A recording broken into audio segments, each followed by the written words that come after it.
잘 계셨죠? 네, 한 주간도 하나님의 그 마지막 나팔 소리를 들으며 하나님의 보호하심 속에서 늘 내 입술에서 찬양이 떠나지 않는, 끊이지 않는 그러한 한 주간을 보내셨을 줄 믿습니다. 제가 지난주 제목을 물어볼 줄 알았죠?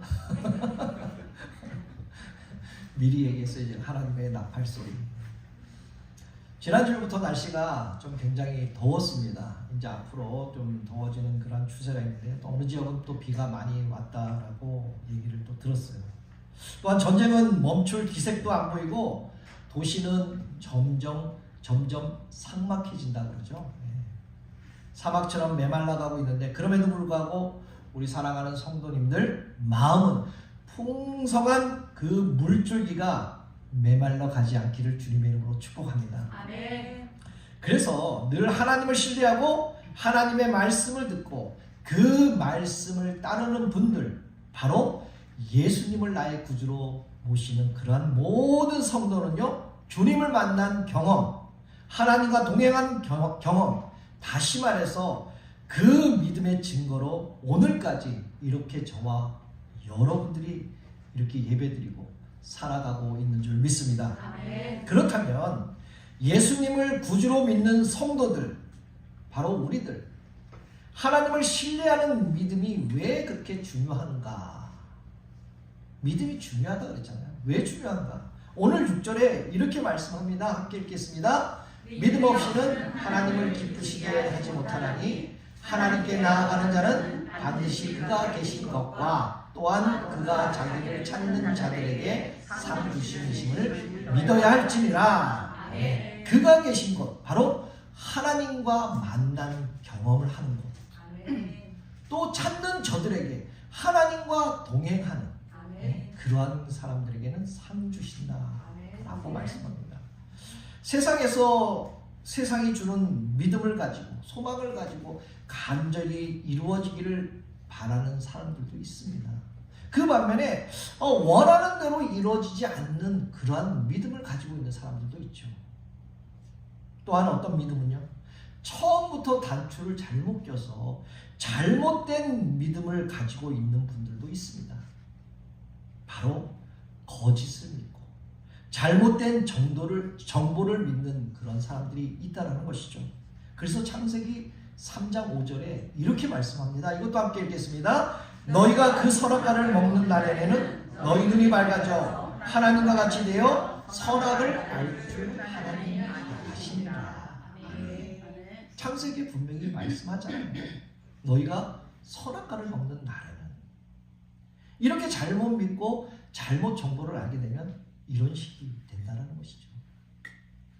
이렇게 사탄은 거짓말을 퍼뜨리며 잘못된 믿음을 갖게 하는 것입니다. 또한 예수님께서는 요한복음 8장 44절에 마귀의, 바로 사탄의 정체를 이렇게 설명하고 있는데요. 이거는 쉬운 성경으로 좀 저희가 한번 읽겠습니다. 시작. 너희는 너희 아버지 마귀에게서요 너희 아버지 마귀가 시키는 대로 하기를 원한다. 마귀는 처음부터 사는 자였다. 마귀 속에는 진리가 없기 때문에 마귀는 진리 안에 서지 못한다. 마귀는 거짓말쟁이요 거짓말쟁이의 아버지이므로 그가 거짓말을 할 때에 자신의 말을 하는 것이다. 아멘. 오늘 본문에서 말하는 믿음은요, 무엇을 말하는 걸까요? 바로 세상의 믿음과 다르다. 세상의 믿음과 너희가 믿는 그 믿음은 다르다라는 것을 오늘 말씀하고 있는 것이죠. 믿음은 바람처럼 보이지 않잖아요. 내 믿음이 얼마나 많은가 적은가에 대해서 어떻게 확신합니까? 보이지 않잖아요. 측량을 못하지 않습니까? 바람처럼 보이지 않지만은 이 바람이 불을 때 어떻습니까? 나뭇가지가 흔들리잖아요. 그래서 바람이 부는구나 라고 알 수가 있듯이 믿음의 사람들이 믿음으로 산 것이 바로 실현될 때 그 믿음의 진가를 알게 된다는 것이죠. 우리가 읽은 오늘 10에서 11장은요, 바로 믿음의 장이라고 말씀합니다. 교회를 오래 다니신 분은 이 본문의 설교를 아주 많이 들으셨을 것입니다. 물론 오늘 읽은 1절과 6절은 더하죠. 교회 다니지 않는 사람도 잘 알아요. 1절과 6절은요. 그래서 1절에 이렇게 시작합니다. 믿음은 바라는 것들의 실상이요 보이지 않는 거의 증거다.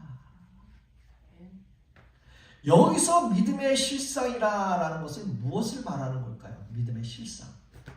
하나님과 동행하는 그 하나님의 자녀가 다시 말해서 하나님께서 이루어 주실 것을 믿고 간절히 소망하는 것이 바로 믿음의 실상이라는 것이죠. 하나님의 주권 안에서 이루어지는 증거가 바로 믿음의 실상이라고 오늘 말씀하고 있는 것입니다. 이러한 믿음의 실상을 오늘 본문 2절에 또 이렇게 말씀합니다. 선진들이 이로써 증거를 얻었느니라 라고 말씀하죠. 이 말씀은 믿음의 증거가 될 만한 것들, 바로 하나님을 신뢰하면서 믿음으로 산 많은 증인들이 많이 있다라는 것을 전제하에 말씀하는 것이잖아요. 히브리서 11장에서 믿음의 증거가 되는 믿음의 선배들이 나옵니다.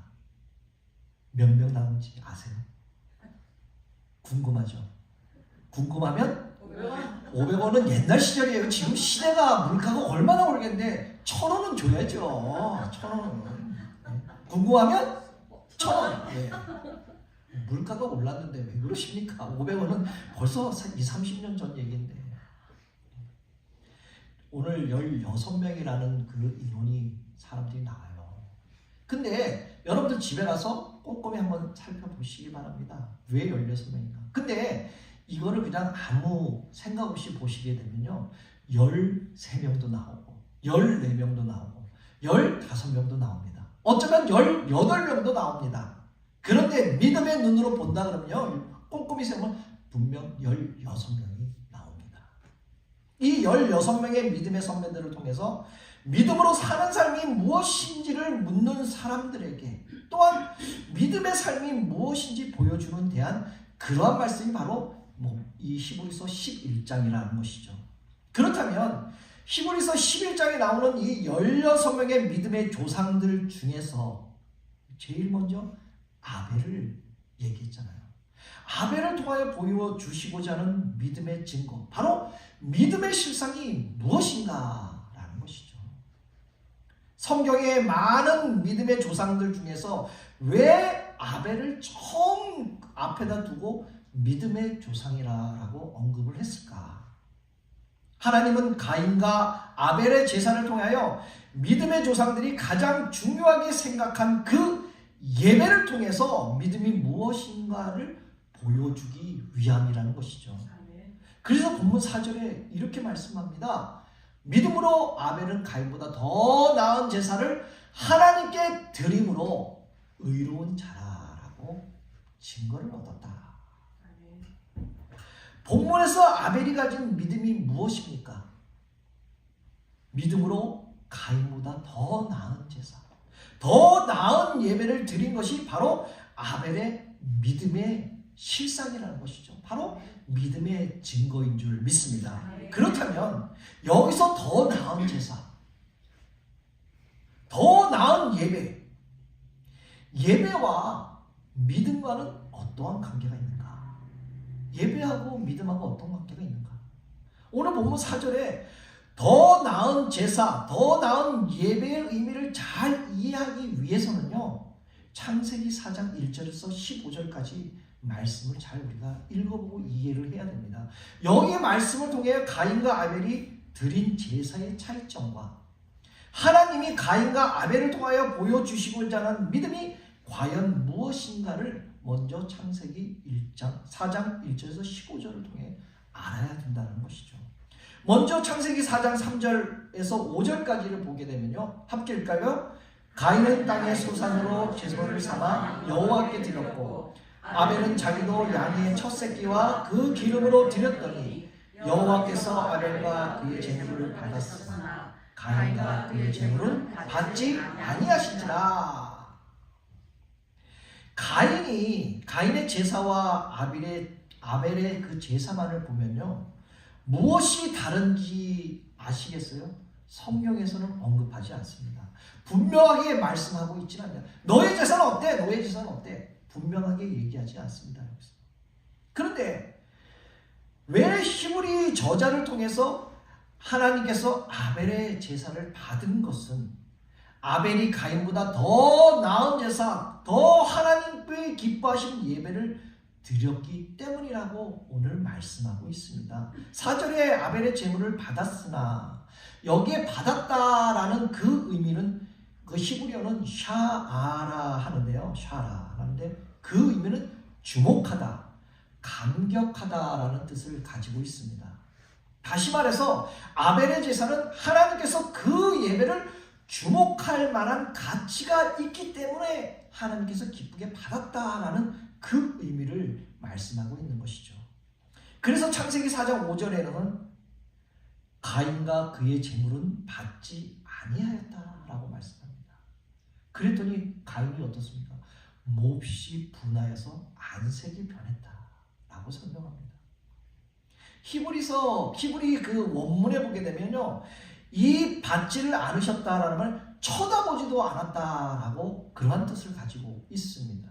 다시 말해서 하나님께서 가인과 그 제물과 그의 예배에 대해서는 전혀 관심조차 없었다라는 그런 뜻을 가지고 있는 것이죠. 그렇다면 하나님은 왜 아벨의 제물을 기쁘게 받았는데 가인의 제물은 쳐다보지도 않았을까? 왜? 무엇 때문에? 창세기 4장 6절 이후에 나와 있는데 여러분들이 깊게 묵상을 하다 보면요, 하나님께서 왜 아벨의 제사를 받으시고 가인의 제사를 받지 않는 이유들을 볼 수가 있습니다. 바로 하나님께서는 단순히 제물만을 보는 것이 아니라 그 예배자의 마음을 보셨다라는 것이죠. 그 사람의 삶의 자세를 보고 계셨다라는 것입니다. 결국 하나님은요, 가인과 아벨의 제물보다는 그들의 중심을 보고 예배를 받으셨고 기뻐하셨다라는 것을 말씀하고 있는 것이죠. 사랑하는 성도 여러분, 오늘처럼 주일 예배 이렇게 1시간, 1시간 반 정도 드리잖아요. 하나님 앞에 무릎 꿇고 손 들고 눈물을 흘리는 이러한 형식만을 우리 하나님은 보시지 않는다라는 것이죠. 너 정말 은혜 받고 있구나. 너 손 들고 찬양하고 있구나. 너 정말 전심으로 예배하고 있구나.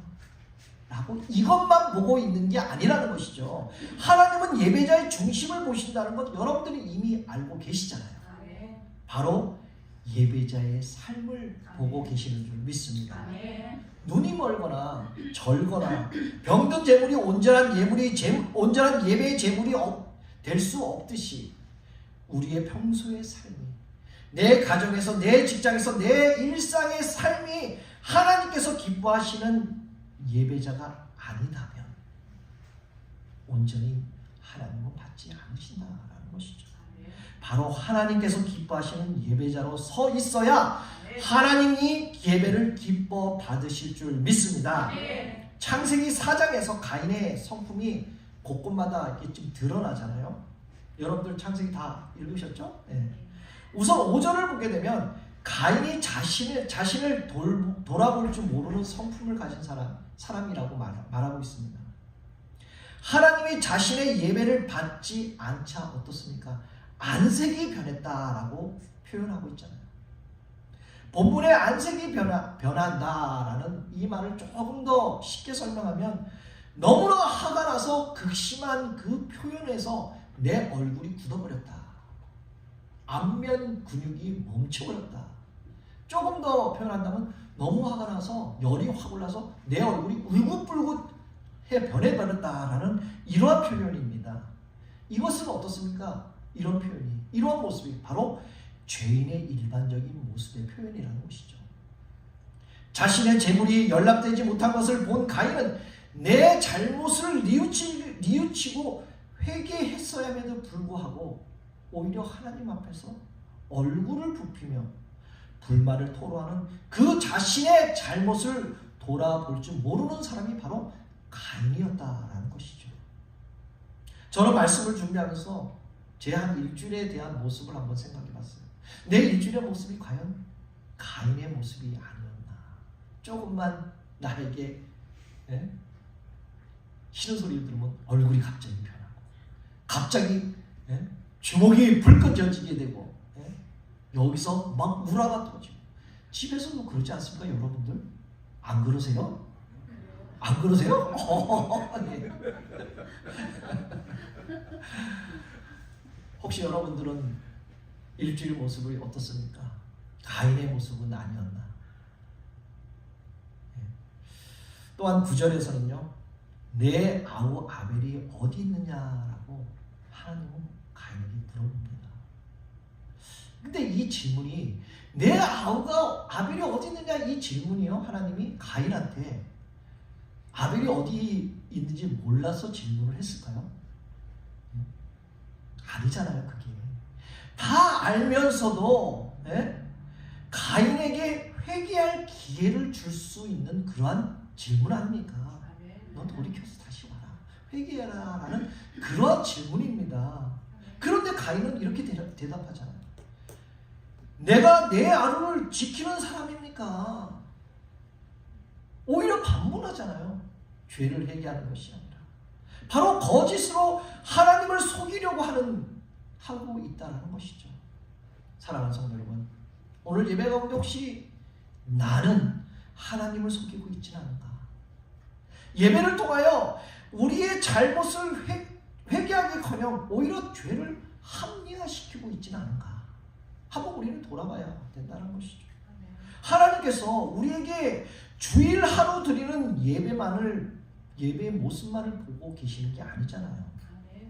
여러분들 생활 가운데 경쟁하고 분내고 열등의식을 가지고 인정받으려고 하는 모습을 가지고 오늘 우리의 그 모습 그대로, 있는 모습 그대로 주일 전에 나왔다는 것이죠. 주일 전에 가인처럼 자신이 드릴 예배에 만족이 없다고, 내가 안색이 변하고 찬양이 뭐 이래 시끄럽다라고 불만을 토하고, 혹시 하나님을 속이는 예배가 되고 있지는 않은가? 무엇보다는 적어도 우리만큼은 하나님이 절대적으로 찾으시는 그 예배자 한 사람 한 사람 되시기를 다시 한번 주님의 이름으로 축복합니다. 제가 광고 시간에도 얘기했지만, 제가 지난 금요일날에 원로 목사님 댁에 방문을 했다가 참 귀한 은혜를 나누게 되었습니다. 제가 받았습니다. 마당에서 이렇게 자라고 있는 여러 식물들을 보여주면서 목사님께서 이런 말씀을 하시더라고요. 이 작은 씨앗을 심고 여기까지 요만큼 올라왔는데, 여기까지 싹이 올라오는 데만 해도 벌써 3-4개월이 걸렸다라고 말씀합니다. 열매를 맺으려면 이 과일을 맺어야 돼, 가시를 맺어야 되잖아요. 맺으려면 앞으로 수개월, 어쩌면 1년도 넘는 그러한 시간들을 더 기다려야 할 수 있다라고 말씀합니다. 그런데 그 얘기 다음에 더 놀라운 이야기가 있습니다. 처음에는 씨앗을 심어도 좀처럼 싹이 나오지 않았다고 합니다. 그래서 이유를 찾아보서 땅을 한번 이렇게 살펴봤대요. 땅에 문제가 있나? 씨앗에 문제가 있나? 그 땅을 잘 살펴보니까 땅 밑에 먼저 하기 전에 박스를 깔고 그 위에다 흙을 넣고 그 위에 씨앗을 심었다고 합니다.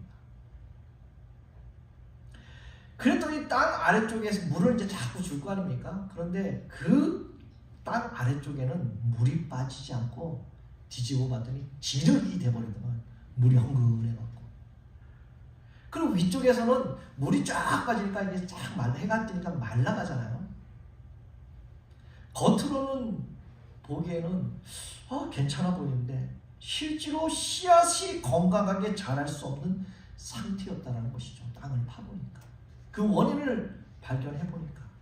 그래서 그 밑에 있는 박스에 그 구멍을 숭숭숭 내가서 물을 부으면 쫙 빠질 수 있게끔 그렇게 했더니 싹이 곧바로 이렇게 나온다라고 말씀했습니다. 저는 그 말씀을 듣는 순간 내 마음에 조금 울림이 있었어요.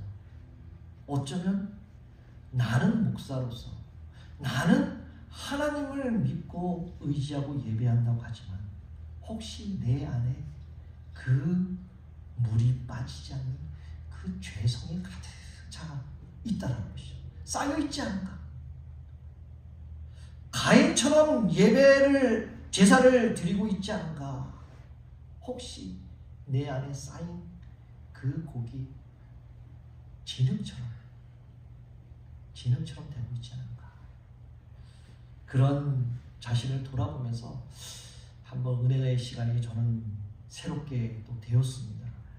여러분, 이렇게 눈에 보이지 않는 작은 씨앗 하나를 땅에 뿌려서 열매를 맺는 시간이 수많은 시간과 그 농부의 정성을 들여야 한다는 법인데, 그런데 하물며 우리의 믿음의 열매는 어떻습니까? 조금 열심히 되고 조금 은혜를 받았다고 했는데 내 뜻대로 안 되게 되면 조금 시험이 들어서 열매를 맺지 못하고 쓰러질 때가 얼마나 많았습니까? 우리가 참된 예배자의 성품과 믿음의 열매는 가인처럼 단번에 분을 내고 돌아서는 것이 아니라 이렇게 원로 목사님처럼 씨앗을 부르고 자라고 물을 잘 주고 구멍을 내서 물이 잘 빠지게 한 것처럼 묵묵히 정성을 들이고 인내하며 가꾸는 것인 줄 믿습니다. 그것이 바로 믿음이라는 것이죠. 그렇다면 오늘 하나님께서 히브리서 11장을 통해서 말씀하시는 그 아벨에 드린 그 더 나은 제사, 그 예배를 받으신 이유가 과연 무엇인가? 성경에서는 구체적으로 정황은 없지만요, 창세기 4장 4절에 보면 아벨은 첫 새끼와 그 기름으로 드렸다라고 말씀하고 있습니다. 아벨이 드린 그 예배는요, 첫 새끼의 의미를 잘 알아야 된다는 것이죠. 아벨이 드린 첫 새끼는 아벨이 거둔 첫 소산이라는 것, 첫 물건이라는 것, 첫 수확이라는 것이라는 것입니다. 가장 첫 번째, 가장 귀한 것을 구별하여서 하나님께 바쳤다라는 그런 의미를 가지고 있잖아요. 이 말씀을 오늘 우리 삶 가운데 적용해 본다면 어떻습니까? 내가 사랑할 만한 것, 내가 아주 중요시한 것, 내가 매일같이 반복적으로 하는 것, 하나님 앞에서 과감히 제거해야 되는 것 아닙니까? 나의 첫 것, 나의 가장 소중하게 생각하고 있는 것을 내게서 제거해버리고 바로 하나님께 온전한 예배의 삶이 되어야 할 줄 믿습니다.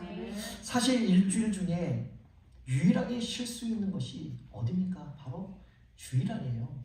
세상 말로 일요일 그러잖아요. 그 일요일만큼 얼마나 쉬고 싶습니까? 일주일 내내 일을 하고 힘들게 삶이 없는데, 그것도 우리 교회는 예배 시간이 어떻습니까? 지금은 또 오전 10시 30분 아닙니까? 9시부터 와가지고 준비하고 연습하고 토요일날 저녁 늦게 일까지 일을 하고 있다가 오면 얼마나 힘들겠습니까? 주말에는 좀 늦잠도 자고 싶고 좀 더 쉬고 싶고 쉬다가 골프도 한번 치러 가고 싶고, 네? 영화도 한번 보러 가고 싶고 또 밖에 가서 외식도 하고 싶은 게 바로 일요일이잖아요. 그런데 그 아침의 시간을 깨워서 이 자리에 나온 것, 세상 사람들이 보기에는 참 미련할 수도 있죠. 애매한 시간일 수 있잖아요. 이 10시 30분이라는 것이.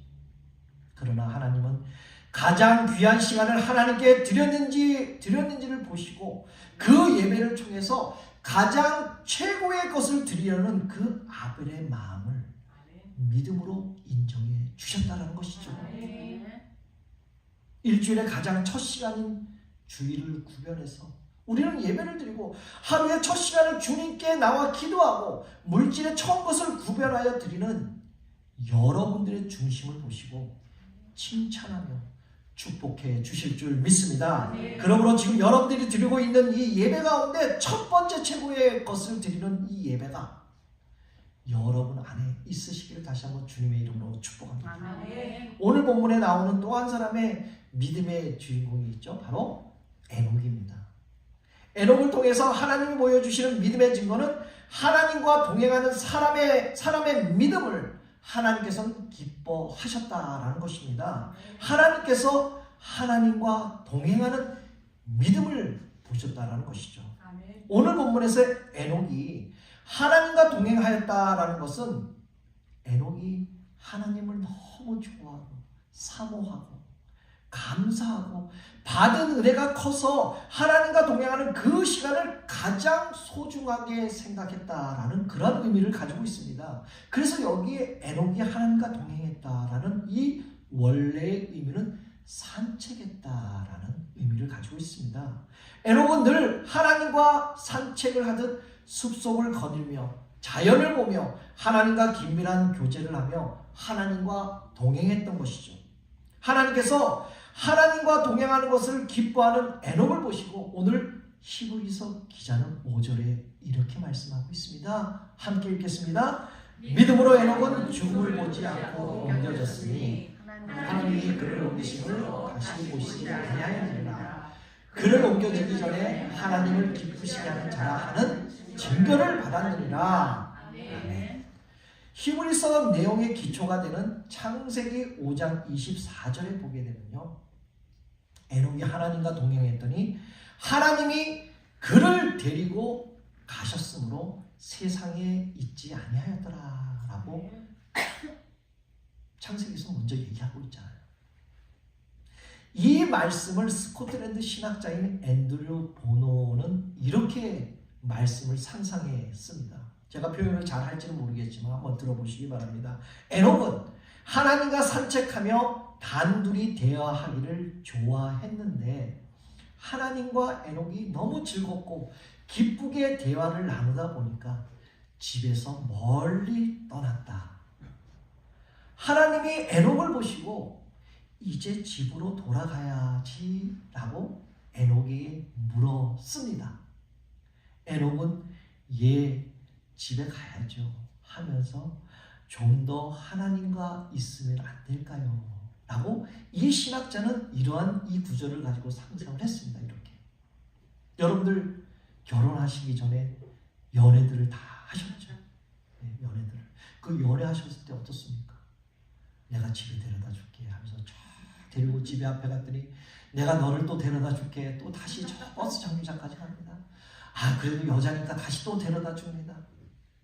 수십 번 반복하면서 그 동네를 수없이 수십 분 돌아셨잖아요. 그죠? 네. 네, 그러셨잖아요, 다들. 네, 그렇게 연애들을 하셨다는 거죠. 바로 이 표현이 그렇습니다. 하나님과 에녹 사이가, 에녹이 너무 하나님을 사랑하고 좋아하고 그 에녹이 또 사랑하는 만큼 또 좋아하니까 이 시간 가는 줄 모르는 거예요. 이렇게 상상을 했다는 거예요. 얼마나 멋진 상상 아닙니까?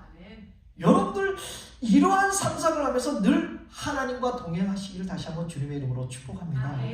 사랑하는 성도 여러분, 여러분들은 하나님과 동행하는 시간을 얼마나 사모하고 계십니까? 하나님과 함께하는 그 묵상의 시간, 또 말씀을 읽는 시간, 또 기도하는 시간. 에녹은 많은 사람들을 만날 필요가 없었고 많은 사람과 대화할 필요가 없었습니다. 왜요? 오직 여호와 하나님 한 분으로만 만족하는 그 에녹의 믿음을 하나님께서는 칭찬해 주셨다는 것이죠.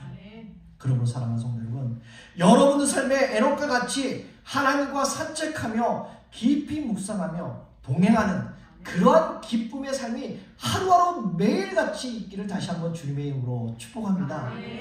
이제 말씀을 맺겠습니다. 사랑하는 성도 여러분, 우리는 아벨처럼 늘 온전한 예배를 드리지 못할 때가 얼마나 많았습니까? 에녹처럼 늘 하나님과 동행하지 못할 때가 우리의 삶에 얼마나 참 많았습니까? 그러나 우리를 위하여 완전한 순종의 길로 걸으시고 십자가를 지신 예수님께서 오늘도 우리를 포기하지 않으시고 지켜주고 계시다라는 것이죠. 그러므로 우리는 넘어져도 다시 예배의 자리로 나오고 실패해도 다시 하나님과 동행하는 삶이 되시기를 다시 한번 축복합니다. 그러므로 사랑하는 성도 여러분, 내 삶의 가장 귀한 최고의 것을 구별하여서 아벨처럼 신실하게 예배를 드리고 에녹처럼 하나님과 산책하며 매 순간 주님과 긴밀한 교제를 나누는 그러한 축복의 삶이 여러분 삶의 하루하루 매일 같은 삶이 되시기를 다시 한번 예수 그리스도의 이름으로 축복합니다.